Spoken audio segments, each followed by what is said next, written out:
Hi friends, please subscribe to Amravati Media and press the bell icon for more latest updates.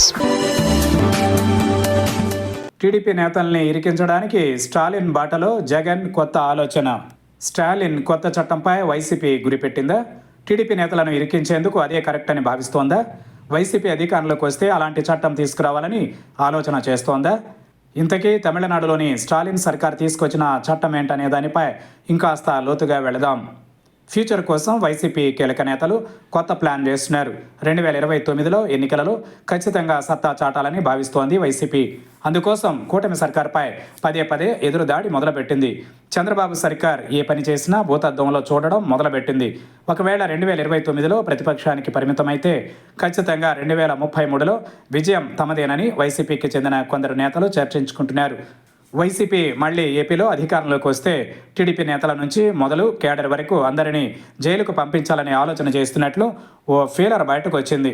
ఇందుకోసం రీసెంట్గా తమిళనాడులోని స్టాలిన్ ప్రభుత్వం కొత్త చట్టం తీసుకొచ్చింది. ఆ రాష్ట్రంలో చాలామంది ఫైనాన్స్ వ్యాపారాలు చేస్తున్నారు.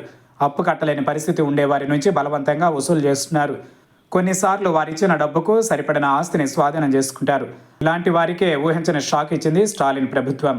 చిరు వ్యాపారులు, సామాన్య ప్రజలు అప్పులు చెల్లించలేని పరిస్థితుల్లో ఉన్న రుణదాతల నుంచి వేధింపులను ఎదుర్కొంటున్నట్లు భారీగా ప్రభుత్వానికి ఫిర్యాదులు వచ్చాయి. ఈ నేపథ్యంలో రుణాలు ఇచ్చిన సంస్థలు బలవంతంగా డబ్బు వసూలు చేయకుండా నిరోధించడానికి deputy CM Udhayanidhi Stalin April 26న అసెంబ్లీలో కొత్త బిల్లు ప్రవేశపెట్టారు.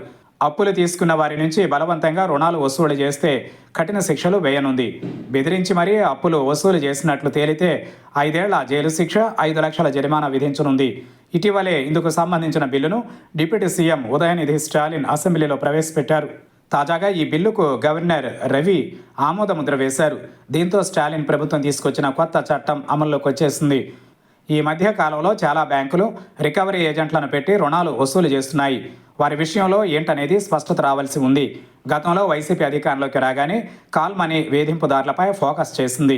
మళ్ళీ ఆ పార్టీ అధికారంలోకి వస్తే దీనిపై చట్టం తెచ్చినా ఆశ్చర్యపోనక్కర్లేదని అంటున్నారు.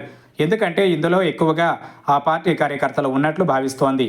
గడిచిన కొద్ది రోజులుగా కొందరు వైసీపీ నేతలు ఈ చట్టంపై ప్రధానంగా చర్చించుకుంటున్నారు.